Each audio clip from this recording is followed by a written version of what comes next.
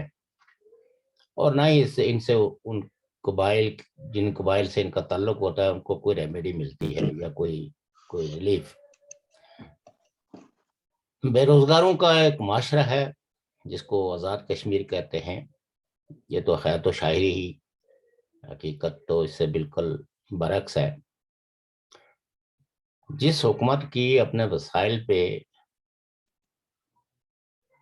بھی کوئی سے نہ ہو، گرفت تو دور کی بات ہے نا، کوئی سے نہ ہو. حکومت پاکستان جس حکومت سے تکلفن بھی نہ پوچھے کہ ان وسائل کو ہم اپنے انٹرسٹ میں استعمال کر رہے ہیں، ان دریاؤں کا پانی ہم اپنے مفاد میں موڑ رہے ہیں، یہ جو ہائیڈرو الیکٹرک پروجیکٹ لگا رہے ہیں یہ ہمارے اپنے مفاد میں ہے، تو آپ کا کیا خیال ہے؟ جب ایک حکومت سے اس کے خیال تک بھی نہیں پوچھا جاتا، اور جو پچھلے حکمران تھے راجہ فاروق قادر صاحب جو وزیر اعظم تھے، ان کا تو سارا عرصہ رونے دھونے میں گزرا، لیکن چلو ان کو یہ کریڈٹ تو جاتا ہے نا کہ کم از کم اپنے وسائل کی لوٹ مار پہ انہوں نے کم از کم چند آنسو تو بہائی، کچھ شور شرابہ تو کیا. تو فاتحین کا فرینکلی سپیکنگ کوئی مذہب نہیں ہوتا، ان کی کوئی انسانیت بھی نہیں ہوتی، ان کی کوئی اخلاقی قدریں بھی نہیں ہوتی. فاتح فاتح ہوتا ہے. اور اگر فاتحین کی تاریخ دیکھیں تو انہوں نے تو کھوپڑیوں کے مینار تعمیر کروائے ہیں، انسانی کھوپڑیوں کے. تو ہمارے ہاں بھی صرف کھوپڑیوں کے مینار تعمیر کرنا باقی ہیں، باقی تو اب ہمارے جو جسم ہیں ان میں باقی کچھ بچا نہیں ہے. انہوں نے تو روح ہماری زخمی ہے، اور تاریخ ہماری جو ہے وہ فریادی ہے. وسائل جو کسی قوم کے ہوتے ہیں، آج کا جو مسلمہ اصول ہے، اور خاص کر کے پاکستانی کانسٹیٹیوشن کے نقطہ نظر سے یہ اگر دیکھ لیا جائے تو 18ویں ترمیم کے بعد جو اکائیاں ہیں، یعنی جو پاکستانی ایڈمنسٹریشن میں ہیں، ویدر اٹس پنجاب، سندھ، خیبر پختونخوا، بلوچستان یا کشمیر یا گلگت بلتستان، ان 18ویں ترمیم میں وسائل کی تقسیم کے حوالے سے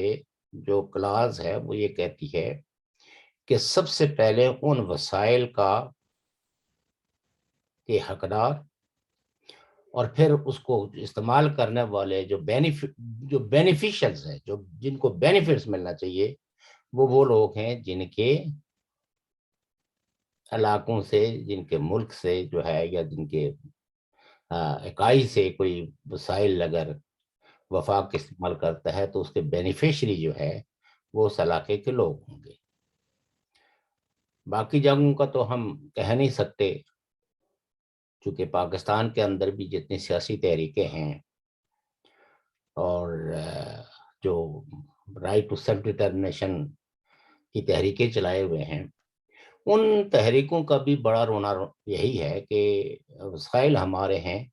اور قبضہ کسی اور کا ہے، استعمال کسی اور کے مفاد میں استعمال ہو رہا ہے. جی تو ہمارے ہاں تو ایسے ڈریکونین قسم کے لاز ہیں جن کی موجودگی میں آزاد کشمیر یا گلگت بلتستان کے لوگ کسی قسم کی کوئی ریمیڈی حاصل نہیں کر سکتے. جوڈیشری کا سسٹم ہے وہ بھی ذاتی پسند و ناپسند پہ مبنی ہے، اور ایجنسیوں کا ان پہ، پاکستان کی تو آپ کہہ سکتے ہیں کہ جوڈیشری اس لحاظ سے تو بڑی خوش قسمت ہے کہ اس کے پیچھے پوری پاکستان کی سول سوسائٹی پولیٹیکل پارٹیز کھڑی ہے، پھر بھی وہ کچھ ڈیلیور نہیں کر پا رہے ہیں، پھر بھی وہ لوگوں کو انصاف دینے میں ناکام ہیں، کیونکہ ایجنسیوں کے دباؤ تلے وہ فیصلے کرتے ہیں۔ اور آج کل جو پاکستان کے ججز کی جو کریڈنشلز ہیں وہ آپ کے سامنے ہی ہیں۔ تو ایک ایسا خطہ جو خطہ سپروائز بھی ہوتا ہے اور جس کے کانسٹیٹیوشنل رائٹس کا بھی کوئی اتا پتہ نہیں ہے، تو وہاں کی جوڈیشری کا کیا عالم ہوگا۔ آزاد پاکستان کی اگر جوڈیشری یہ ہے تو آزاد کشمیر کی جوڈیشری تو جوڈیشری کے نام پہ بھی ایک ہے، میں سمجھتا ہوں کہ تہمت ہے۔ کچھ ججز تھے پہلے ماضی میں جو اس سے پہلے رہے ہیں، جنہوں نے گائے بگائے ذاتی طور پر جرات دکھائی اور کچھ لوگوں کو کچھ نہ کچھ انصاف مہیا کرنے کی کوشش کی، لیکن موجودہ جوڈیشری سے خاص کر کے یہ جو 10 سال گزرے ہیں، اس میں جس طرح کے بھی ججز آئے ہیں ان میں سے کوئی ایک شخص بھی ایسا نہیں ہے جس کا نام لے کے آپ اس کو کوئی خراج تحسین پیش کر سکیں۔ ہمارے ہاں تو سول سوسائٹی ویسے ہی بہت کمزور ہے،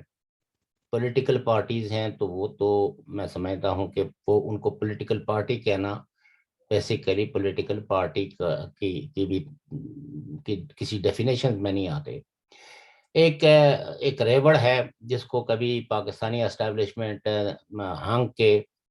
تو نون لیگ میں شامل کر لیتی ہے، کبھی وہاں سے ہانگ کے پیپلز پارٹی میں، کبھی وہاں سے ہانگ کے پی ڈی آئی میں۔ تو یہ ایک ایسا ریوڑ ہے، ان کو کوئی سیاسی ورکر کہنا یا کوئی عوام کا نمائندہ کہنا، میں سمجھتا ہوں کہ نمائندگی کا جن لوگوں کو کوئی شعور اور ادراک ہے، یہ اس کی توہین ہے۔ اگر آج پاکستان میں حکومت بدل جائے تو آپ انہی لوگوں کے زبانیں کتنی لمبی ہو جائیں گی عمران خان صاحب کے خلاف، اور یہاں کے جو اس وقت وزراء جن کے پیچھے بیٹھنا بھی یہ اپنے علی اعزاز سمجھتے ہیں، انہی وزراء کا یہی لوگ جو ہے وہ کیا کیا تمسخر اڑائیں گے اور ان کے پیچھے جس کو کہتے ہیں نا کتنی بڑی بڑی لانگیں لگائیں گے۔ تو یہ حالات کا جبر ہے، اور اس میں ان کو کوئی زیادہ قصوروار بھی اس لیے نہیں کہتا ہوں کہ ایک جبر مسلسل ہے، اور اس مسلسل جبر کے نتیجے میں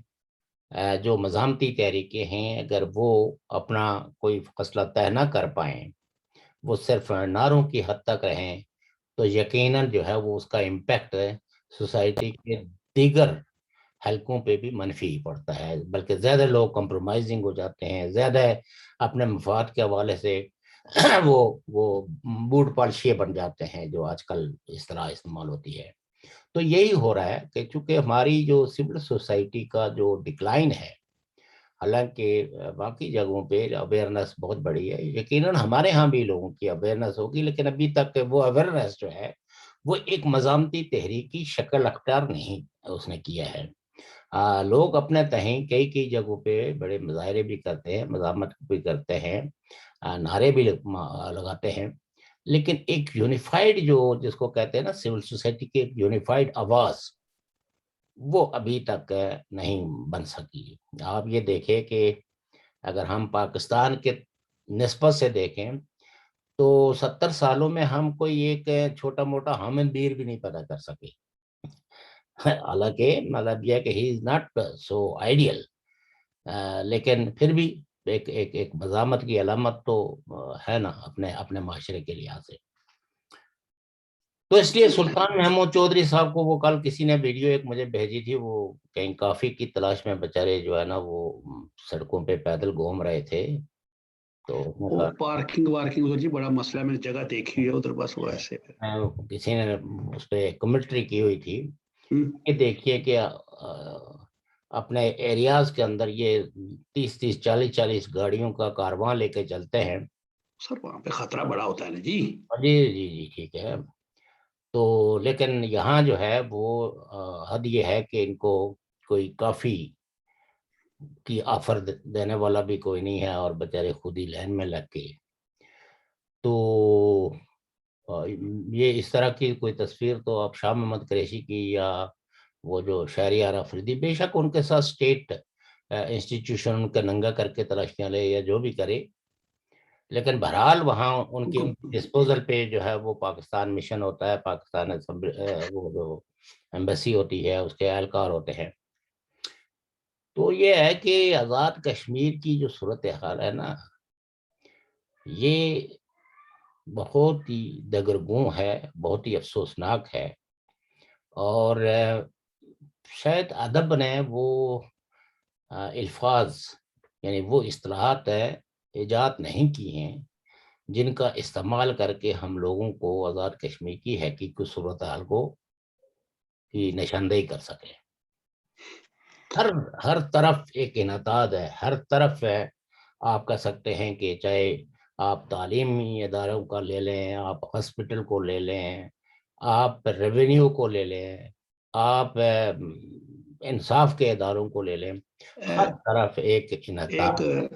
ایک قطع کلامی آپ کی، جی ابھی آپ نے وسائل کی بات کی تھی، چلو آپ تھوڑا سا پانی کا گھونٹ بھی لے لیں۔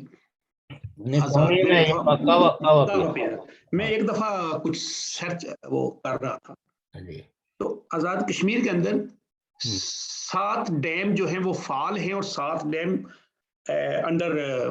وہ کنسٹرکشن چل رہے ہیں۔ جو ان کی بجلی 2025 تک پوری ہو جائے گی، وہ اتنی جو ہے وہ تقریباً جو ہے 4932 میگا واٹ ہوگی، اور جو ابھی ہے ہو رہی ہے، اس میں جو بجلی کی صرف آمدن ہے وہ 23 خرب 41 ارب 67 کروڑ 41 لاکھ 44 ہزار بنتی ہے۔ کس کو بتا رہے ہیں آپ؟ یہ میں اپنے بھائیوں کو بتا رہا ہوں، اپنی جو ہماری جو قوم ہے، جو میرے جو بھائی ہیں وہاں پہ ہیں، وہ جو جن کو کشمیری ہم کہتے ہیں، اور ان کو میں یہ بتا رہا ہوں یہ ہے اتنی۔ اور جو آزاد کشمیر کا جو بجٹ انہوں نے بنایا نا، وہ بنایا 73 ارب اور 51 کروڑ کا۔ تو اب جب میں 23 خرب گنتا ہوں، 23 خرب یعنی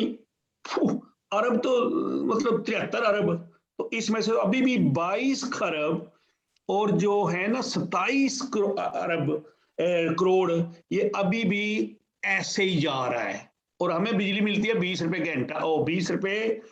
یونٹ، اور یہ جو پرائز لگائی ہے یہ 5 روپے اور 42 پیسے فی یونٹ کی لگائی ہے جو وہ لے رہے ہیں۔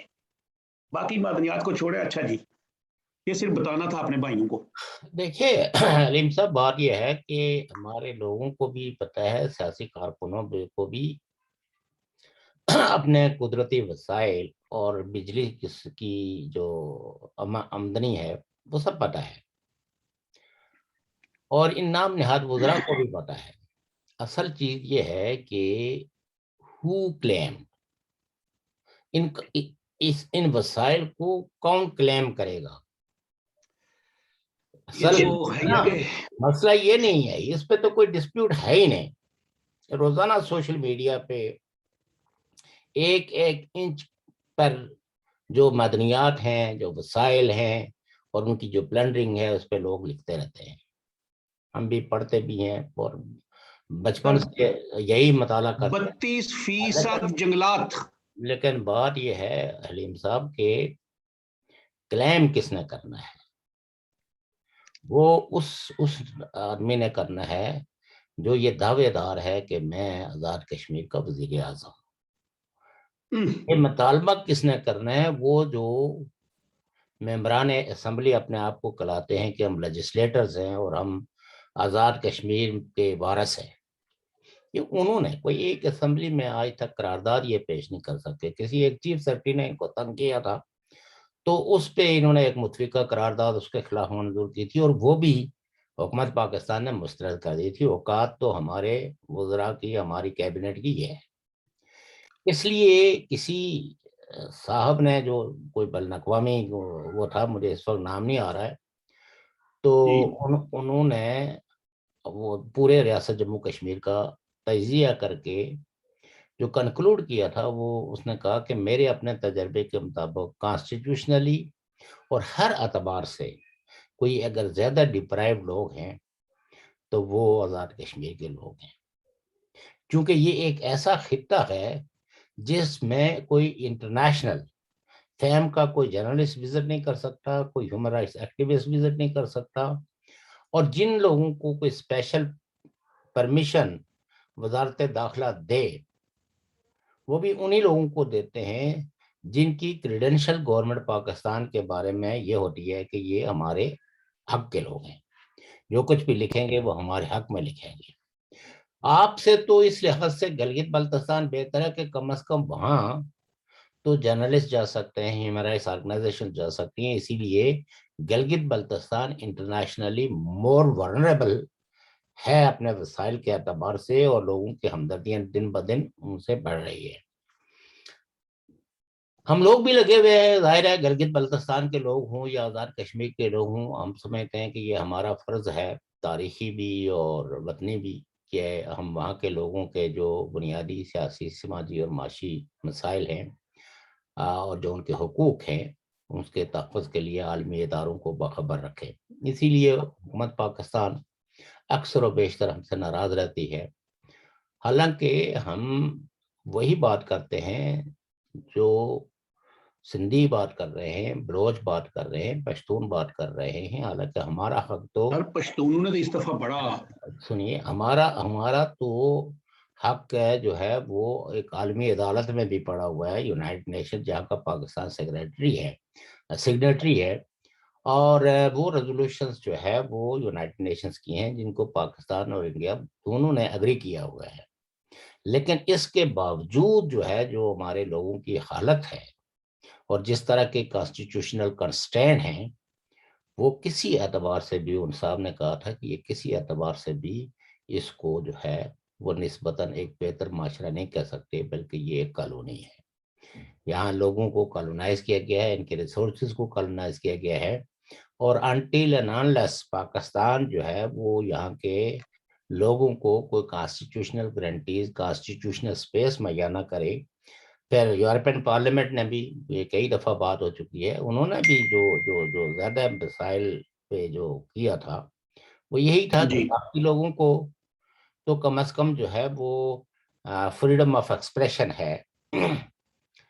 دیکھنا, اور وہ بات کر سکتے ہیں, ان کے وہ ہر فورم کو ایکسس کر سکتے ہیں. لیکن آزاد کشمیر اور گلگت بلتستان کے لوگ ایسے ہیں جن کو کسی کانسٹیٹیوشنل فورم میں اپنی بات رکھنے کا بھی حق نہیں ہے, اور بہت ساری بنیادی مسائل ہیں. تو ہم نے بہرحال یہ ہے کہ ہم اپنی بساط کے مطابق اپنے لوگوں کے حقوق کی آواز بین الاقوامی سطح پہ اٹھاتے رہتے ہیں. جو لوگوں کے فوری مسائل ہیں ان پہ بھی ڈیمونسٹریشنز بھی کرتے ہیں, اور میمورنڈم بھی یونائٹڈ نیشنز کے چیف کمشنر کو دیتے ہیں, اس میں تو کوئی شک نہیں ہے, اور اس میں انہی مسائل کا ذکر کرتے ہیں. ظاہر ہے کہ اگر یہ لوگوں کو یہ مسائل حاصل ہوں تو ہمیں تو کوئی ضرورت نہیں ہے کہ جا کے وہاں کھڑے رہیں دھوپ میں یا سردی میں. تو اس لیے یہ تو بہرحال ہمارے وطن کی تو صورتحال بڑی دگرگوں ہے, اور باقی ہماری اپنی کمٹمنٹ یہ ہے کہ انسانی حقوق کی خلاف ورزی چاہے کہیں ہو, کشمیر کے اس حصے کے اندر جو بھارت کے زیر انتظام ہے, یہ کشمیر کا یہ حصہ جو پاکستان کے زیر انتظام ہے, یا ایون پاکستان کے لوگ یا ہندوستان کے لوگ, ہم کوئی نیرو نیشنلسٹ نہیں ہیں. ہم نے کبھی نیرو نیشنلزم کی سیاست نہیں کی ہے. ہم تو اپنے کردار کے اندر انٹرنیشنلسٹ ہیں, اور اپنے نظریات اور اپنی فکر کے اعتبار سے پروگریسو کہلاتے ہیں. ہم تو سمجھتے ہیں کہ ترقی کا جو راستہ ہے وہ سوشلسٹ آدرشوں میں ہے. لیکن کچھ ظاہر ہے کہ جو فوری مسائل ہوتے ہیں ان مسائل کو آپ نے جو بنیادی مسائل ہیں ان کے ساتھ نہیں جوڑ سکتے. ان فوری مسائل پہ آپ کو فوری ہی ری ایکشن کرنا ہوتا ہے. جیسے پاکستان کے اندر اگر کبھی جمہوریت جو ہے وہ وہاں امریت ہو جائے, تو وہاں اگر لوگ کہیں کہ جی یہاں غربت ہے, یہاں بے روزگاری ہے, اس میں تو کوئی دو آ رہا ہی نہیں. لیکن فوری مسئلہ جو ہے, یعنی جو فوری تضاد ہے, وہ یہ ہے کہ تمام ڈیموکریٹ جو بھی لوگ ڈیموکریسی پہ یقین رکھتے ہیں, ان کا پہلا اولین فرض یہ ہے کہ پاکستان میں ڈیموکریسی کو ریسٹور کیا جائے. تو ہمارے ہاں بھی اسی طرح کے فوری جو مسائل ہوتے ہیں, جیسے کوئی نوجوان، کوئی ساتھی، کوئی کامریڈ گرفتار ہو جاتا ہے تو ہمارا فوری مسئلہ یہ بنتا ہے کہ ہم اس کی رہائی کے لیے تحریک چلائیں، نہ کہ اس وقت یہ کہیں کہ یہ تو گرفتاریاں ہوتی رہتی ہیں، یہ تو تحریکوں میں ہوتا رہتا ہے. تو یعنی ہم اس کو اگنور نہیں کر سکتے، تحریکوں میں ہوتا رہتا ہے، لیکن جو آدمی ریاستی جبر کا شکار ہوتا ہے وہ زیادہ توجہ اس کو کا طالب ہوتا ہے، طالب ہوتا ہے، اور ہماری توجہ جو ہے وہ اس پہ مرکوز رہنی چاہیے، ہمارا روح سخن ہونا چاہیے وہ. تو پاکستان کی چکلش جو ہے وہ آپ کو پتہ ہی ہے کہ پاکستان میں ابھی بھی حالات جو ہے وہ ایک بحرانی کیفیت ہے. افغانستان کی صورتحال بھی جو کی تو ہے، جیسے آپ نے تمیدی گفتگو میں کہا. تو طالبان جو ہے وہ آہستہ آہستہ اپنا اپنا اپنا آپ جو ہے وہ ظاہر کر رہے ہیں، اور یہ زور زبردستی سے داڑیاں رکھوانا جو ہے، کئی لوگوں نے تو ویسے ہی اگر بظاہر نہیں رکھی ہوتی تو ان کے پیٹ کے اندر داڑیاں ہوتی ہیں، تو داڑھیوں میں کچھ نہیں رکھا ہوا ہے. اصل بات یہ ہے کہ خدا کے ساتھ مذہب کا مطلب ہی یہ ہے کہ خدا اور بندے کے رشتے کو مضبوط کرنا. اس کے لیے جو ہے وہ آپ زور زبردستی سے نہ تو کسی کو شلوار پہنا سکتے ہیں، نہ کسی کو داڑھی رکھوا سکتے ہیں. اور اگر یہ کچھ کریں گے آپ تو اس میں خدا کی مرضی اور منشا شامل نہیں ہوگی. یہ آپ کی لوکل ٹریڈیشن ہوگی، اپنی ذاتی پسند ہوگی کہ جو لباس آپ کو پسند ہے آپ دوسروں پہ بھی اسی کو امپوز کریں. اور میں تو یہ کہتا ہوں کہ افغانی اس لحاظ سے اس صدی کے بڑے بد نصیب لوگ ہیں، بدقسمت لوگ ہیں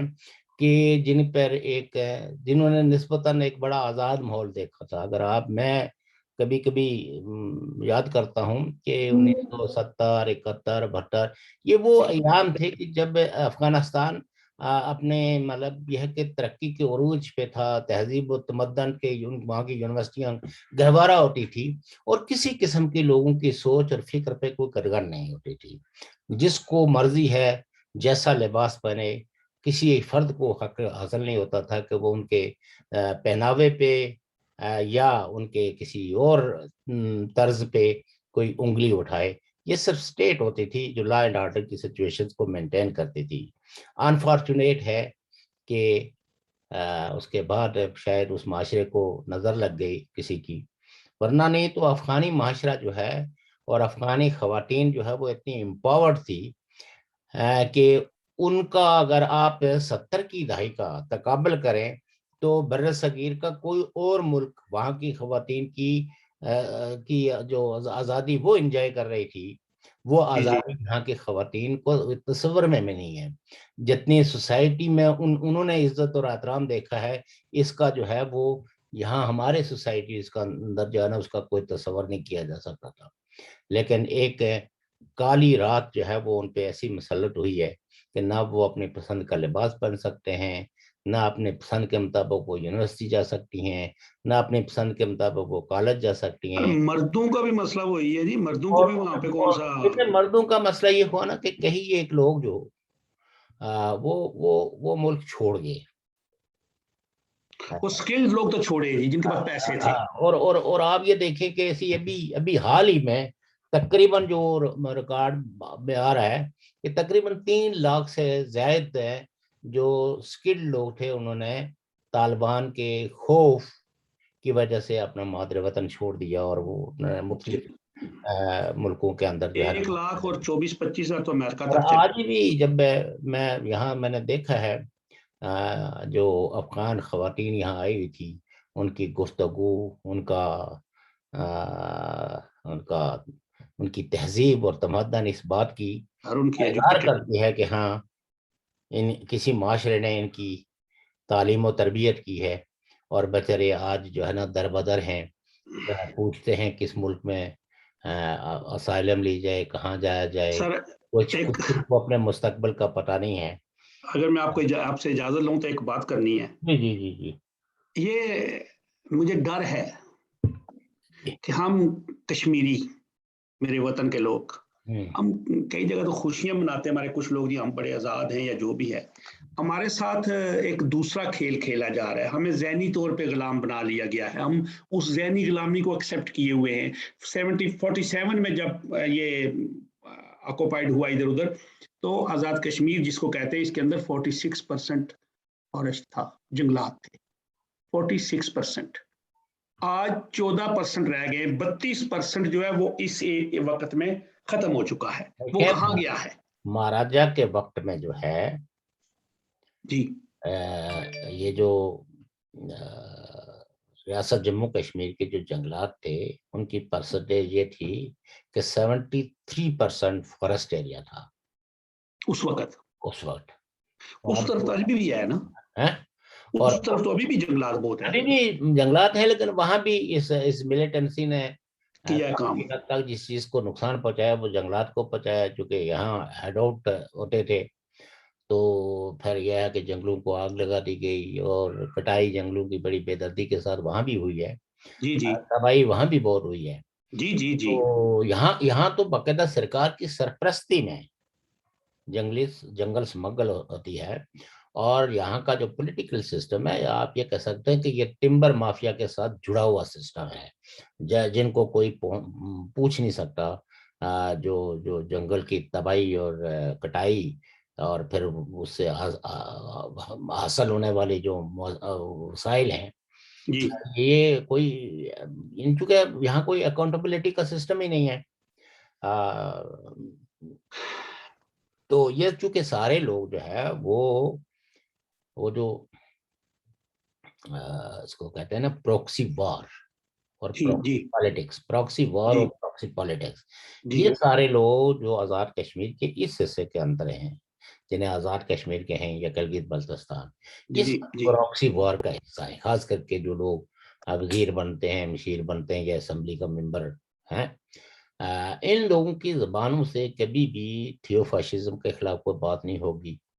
پروکسی مجبور ہے نا سارا. اب سن لیجیے, مجبور تو ہے, اس میں کوئی شک نہیں. اور اس حصے کے اندر جو بھارت کے زیر انتظام ہے وہاں ایک پروکسی پالیٹکس ہے. وہاں کی جو مرکزی حکومتیں ہیں وہ بھی وسائل کے بنیادوں پہ اپنے کرونیز اپنی پارٹیاں بنواتے ہیں, تاکہ جو جینون پولیٹیکل پارٹیز ہیں, جو لوکل لوگوں کی انسپریشنز کو جی اٹریکٹ کرتی ہیں, ان کی اس پاپولیرٹی کو, ان کی اس وائس کو کمزور کیا جائے. تو دونوں جی طرف کا اگر آپ تقابل کریں تو ہم جو ہے ہمارے ہاں جو ہے وہ پراکسی وار ہے, اور ہماری پوری جو سرزمین ہے یہ ایک ٹیررسٹ ایکٹیویٹیز کے لیے لانچنگ پیڈ ہے. اور وہاں جو ہے یعنی اس پراکسی وار کا جو ایندھن ہے وہ پار والے ہیں,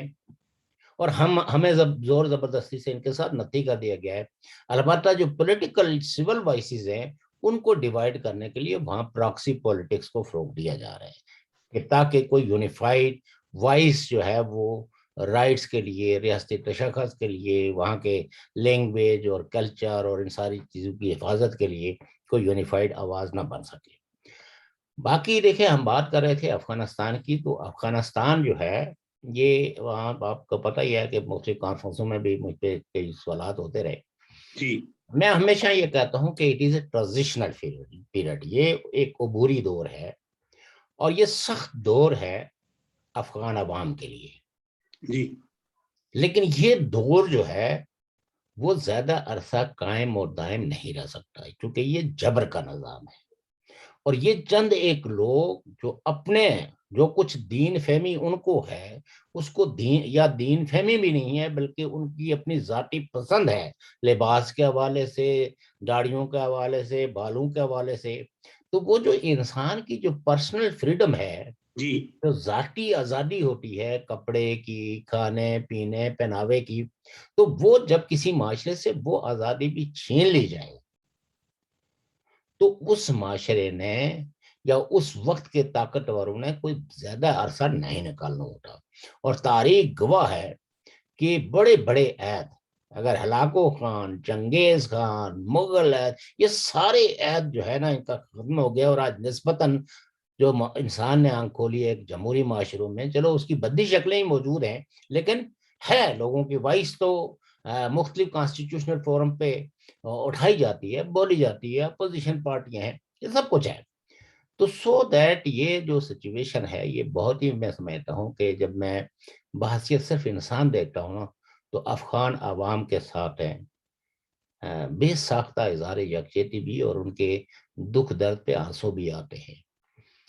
ہماری بھی اپنی کوئی حالت بھی کوئی اچھی نہیں ہے، لیکن وہ کہتے ہیں نا کہ بعض دفعہ اپنے اوپر ہونے والے ظلم دوسرے کا ظلم دیکھ کے کم لگنے لگتے ہیں، یا مطلب یہ ہے کہ وہ دوسرے کے ظلم کو دیکھ کے اپنے ظلم زیادہ یاد آتے ہیں، تو اس پہ آنسو بہاتے ہیں۔ ایسے ہی جیسے کہ کسی کا عزیز مر جاتا ہے تو آدمی آنسو تو وہاں بہا رہا ہوتا ہے میت پہ، لیکن اپنے لوگوں کو یاد کیا ہوتا ہے۔ کہیں نہ کہیں اس کو اپنے عزیز و اقارب جو اس دنیا میں نہیں رہے ہوتے، تو وہ ان ورثاء کو، ان سوگواران کے دکھ درد کو اپنے اپنا سمجھ کے روتا ہے۔ کرتے ہیں، تو وہ اس کی آنکھوں سے بے ساختہ مجھے جو ہے وہ آپ کی بات پہ ایک شعر یاد آ گیا، دل نامید تو نہیں ناکام ہی تو ہے، لمبی ہے غم کی شام مگر شام ہی تو ہے۔ اور ایک بات اور میں آپ سے کروں، ابھی آپ نے بات کی تھی وضاقتہ کی، لباس کی، حلیہ کی، بالوں کی، داڑھی کی۔ کیا آپ سمجھتے ہیں جو یہ طالبان کا جو لباس اور داڑھی جس طرح رکھی ہوئی ہے، اسلام تو بڑا پاکیزہ مذہب اور صاف ستھرا مذہب ہے، وہ تو کہتا ہے اپنی شکل خوبصورت بناؤ، یہ تو وحشیت یعنی بنائی ہوئی ہے۔ وہ میرے خیال میں ٹائم ہمارا جو ہے وہ کچھ وہ بھی جانے والا ہے، 5-7 منٹ ہے آپ کے پاس۔ اور کچھ اصل میں جی انگیجمنٹس ہیں، جی جی جی، تو 5-6 وہ مطلب یہ ہے کہ یہ جو سچویشن رہی ہے، اور اس وقت اس دفعہ جو United nation human rights council کے سیشن میں آپ نے جی بھی ڈفرینٹ وائسز دیکھی ہوگی، خاص کر کے افغان ڈائسپورا بڑی تعداد جی میں انہوں نے آ کے پروٹیسٹ کیا، اور جی اپنے جی گریونسز جو ہے وہ ان اڑوس پڑوس خاص کر کے پاکستان کے حوالے سے بھی، کہ وہ انہوں نے ہماری تہذیب اور تمدن پہ ایک طرح کا ایسے حملہ کیا ہے۔ حملہ کیا ہے، اور ایسے لوگوں کو پیدا کیا ہے جو بیسیکلی وہ افغانستان کی سرزمین کے لیے اجنبی ہیں، سوائے ان کی واقفیت اس حد تک ہے کہ ان کے ہاتھ میں کلاشنکوف ہے، ان کے ہاتھ میں بندوق ہے، ان کے ہاتھ میں میزائل ہے، طاقت جی ہے، اور انہوں نے تو یہاں تک بھی کہہ دیا کہ یہ سب کچھ جو ہے ہو رہا ہے، اس میں پاکستان کی جو عسکری طاقتیں ہیں وہ ان کو اس مقام تک لے آئی ہیں۔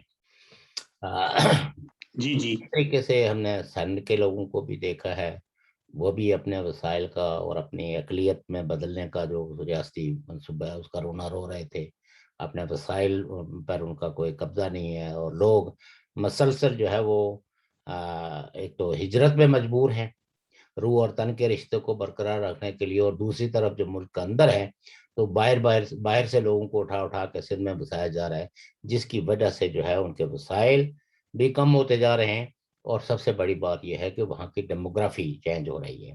اس طرح پشتونخوا کے جو ہے تحریک تحفظ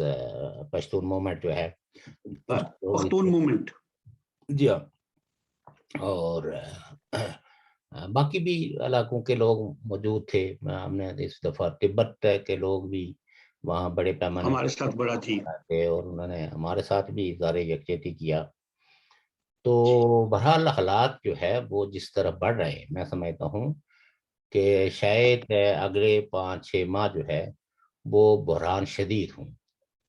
اور اس کے بعد یہ بحران جو ہے نا کوئی شکل اختیار کریں گے۔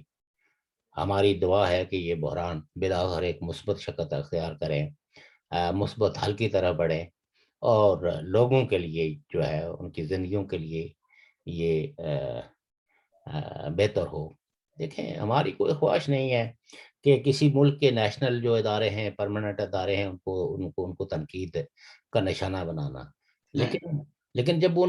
وہ ادارے جو ہے وہ اپنے کانسٹیٹیوشن کے مطابق نہیں، بلکہ وہاں کے کردار ادا نہیں سول کرتے۔ سوسائٹی، وہاں کی پولیٹیکل پارٹیاں کہتی ہیں کہ ان اسٹیٹ ابو اسٹیٹ بنا کے رکھی ہوئی ہے۔ ایک تو پہلے کہتے تھے نا، وہ آئی ایس آئی کے لیے کہتے تھے کہ اسٹیٹ ود ان اسٹیٹ، اب تو یہ فریز جو ہے وہ بہت پاپولر بھی ہے اور انڈرسٹینڈیبل بھی ہے کہ پاکستان آرمی نے اسٹیٹ ود ان نہیں، اسٹیٹ ابو دا اسٹیٹ بنا رکھی ہے۔ About the state. وہ ابو دا اسٹیٹ جو ہے، یعنی پاکستان کی اسٹیٹ سے جو اوپر اسٹیٹ ہے، وہ بیسیکلی لوگوں کا پولیٹیکل فیئر، لوگوں ہولڈ کر رہی ہے۔ کا وہ کر رہی ہے۔ تو بہرحال اس شاہ کو صاحب ایک سوال ہے جی بات کریں گے آگے. ایک سوال ہے میرا آج آخری آپ سے, کل بات کریں گے اس پہ. 40 سال سے کالا باغ نیم پاکستان کے اپنے صوبے نہیں بننے دے رہے, 40 سال سے نہیں بننے دے رہے, لیکن اسی دوران آزاد کشمیر کے اندر نیلم ویلی میں پروجیکٹ شروع کر کے زمین کی جو جیوگرافی ہے اس کو تبدیل کیا گیا, پہاڑوں کے اندر سے ٹنلز نکالی گئی, اس زمین کو کھوکھلا کیا گیا, وہاں کے رہنے والوں کو ان کا ذریعہ معاش سے دور کر دیا گیا,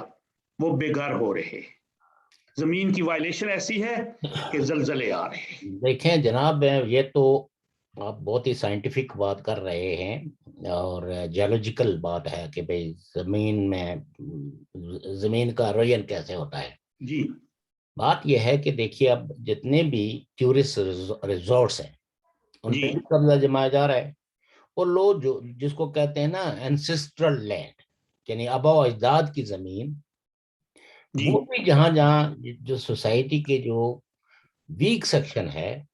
ان کی زمینوں پہ بھی قبضہ کر کے ان کو بے دخل کیا جا رہا ہے. جن کا انحصار ہی اس چھوٹی موٹی زمین پہ تھا ان کو بھی اب جو ہے وہ, اور وہاں کوئی ان کے ان حقوق کے لیے جو انہوں نے پیداشی یا خاندانی جو اڈاپٹ کیے تھے ان زمینوں کو بھی تحفظ دینے کے لیے آزاد کشمیر میں حکومت نام کی کوئی ادارہ نام کی کوئی چیز نہیں ہے. جس وقت فوج کا نام آتا ہے تو سب کی زبانوں میں لکنت, اور بلکہ وہ گونگے بہرے ہو جاتے ہیں. تو وہ اس پہ گفتگو کریں گے. تو میرے خیال میں آج میں آخری پیغام دے لوں, اس کے بعد ہم ختم کرتے ہیں. محترم ناظرین سامعین, بہت شکریہ آپ کا, آپ نے ہمارا پروگرام دیکھ رہے ہیں گے. اور جو ناظرین سامعین, میں پھر وہی بات کہنے لگا ہوں آخری 1 سیکنڈ کی, کہ کبھی بھی یہ نہ سوچیں کہ ہم اگر خود مختار ریاست ہوگی تو ہم کھائیں گے کہاں سے, پہنیں گے کیا. ہمارے وسائل میں نے آپ کو بتایا ہے, یہ صرف پانی کے وسائل ہیں جو آپ کو 21 خرب دیکھ لیں, اور اس کے علاوہ کیا کیا ہوگا. تو آئیں ریاست کی وحدانیت اور خود مختار ریاست کی حامل سیاسی جماعتوں کے ساتھ مل بیٹھیں, ان کو مضبوط کریں, اپنے کشمیری لیڈر کو بنائیں. ہمیں یہ نہیں وہ لیڈر چاہیے جو اپنے شہر کی تنظیم میں ایک وارڈ کا کونسلر کو ٹکٹ نہ دے سکے, وہ ٹکٹ پاکستان سے آئے, ہمیں وہ نہیں چاہیے. وما علینا الا البلاغ المبین.